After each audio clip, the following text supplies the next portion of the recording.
Has your AEC firm ever competed so hard for a project that you really wanted and lost? Maybe you thought it was just price. Well, there are 4 hidden reasons architecture, engineering, and construction firms lose to competitors. Even experienced teams can fall into these traps. So let me show you what they are and how you can win more work next time. And none of those are price either. Reason number 1 you're losing work to your competitors is positioning. Imagine 2 firms vying for the same project. One is instantly recognized as the data center experts. The other is just another proposal in the pile. Who do you think gets shortlisted? That's the power of positioning. It's the space your firm occupies in your prospect's mind. In the AEC industry, this is often called pre-positioning, because one thing is for sure. If you haven't already accomplished this before the shortlist interview, you've already lost the job. But to win the job, you have to develop a relationship with the prospect well ahead of the RFP. Typically, this is the role of a business developer, a marketer, or even a seller doer. It's not just about connecting on LinkedIn, taking them to lunch, or playing a round of golf. It's about truly connecting, listening to their needs, and understanding their pain points so that before the RFP is shared, you'll already know what's most important. But positioning isn't just about developing relationships. It's also about proving that your firm solves the kinds of problems that they have. Your website and marketing needs to scream, "We know how to solve your problem." Show off projects like theirs. Make it obvious you're the right fit, even to team members who've never met you. Your website is like a silent advocate, vouching for your firm when clients come to learn more. How would you rank your website? And if your website needs a little help, hit that link in the description below and start a conversation. So if you nail your positioning before the RFP drops, your odds of winning skyrocket. If not, you're just another proposal in the pile. Reason number 2 you're losing is pursuit selection. You know, they say in poker, if you don't know who the biggest sucker is at the table, it's probably you. I've seen firms spend weeks chasing projects outside of their expertise, frustrated that they aren't making the shortlist. So much wasted time that could have been spent on something winnable. One of the biggest complaints I've heard from AEC marketing teams is having to chase too many RFPs.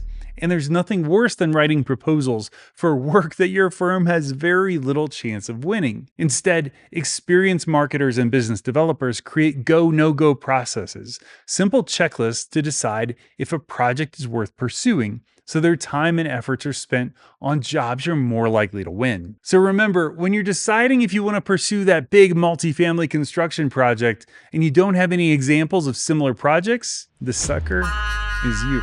Give your marketing and business development teams the breathing room to focus on the real opportunities before you go all in on another long shot. Reason number 3 you're losing to your competitors is your proposal. Imagine you and your team are really grinding on a project, so you decide to have lunch delivered. You pass around the menus and all the lunch items are nearly identical. The photos, the descriptions, the prices, they're all the same. How are you supposed to decide what to order? It doesn't matter if they're all the same. For our clients, so many firms sound interchangeable on paper. So firms with the most unique approaches to their proposals are the ones who naturally stand out. It's not just about working harder. I know plenty of AEC marketers who spend enormous amounts of time each week focused on producing proposals. But sadly, volume doesn't equal impact. Here's where most firms go wrong. Boilerplate language. If every proposal your firm writes starts with exactly the same thing you said to the last 3 clients, your proposal is already starting to blend in. Same people, same projects, same examples, overly technical explanations of how you'll do the work, and all in all, a document that's mostly about you and not about them. The sad part is, all of this is avoidable. You need a clear reason why the client should choose you. That reason should come from your conversations and pre-positioning. If you've done your homework, you know the client. You have a real relationship. You know what they need and why you would be best suited to help them solve their problem. Instead of focusing on your firm's history, focus on the outcomes you'll deliver for the client. And when the opportunity arises, you can do something more creative. Many of my proposals include a video. And our friends at LGA Architecture in Las Vegas, they once won a project by submitting a poem. Let that sink in for a minute. In a sea of proposals, if yours doesn't clearly signal value, it'll just disappear into the pile while your competition walks away with the win again. And the final reason you're losing work to your competitors is client perception. Now, this is different from how they perceive you while you're building the relationship. This is about how the client perceives your team in the shortlist interview.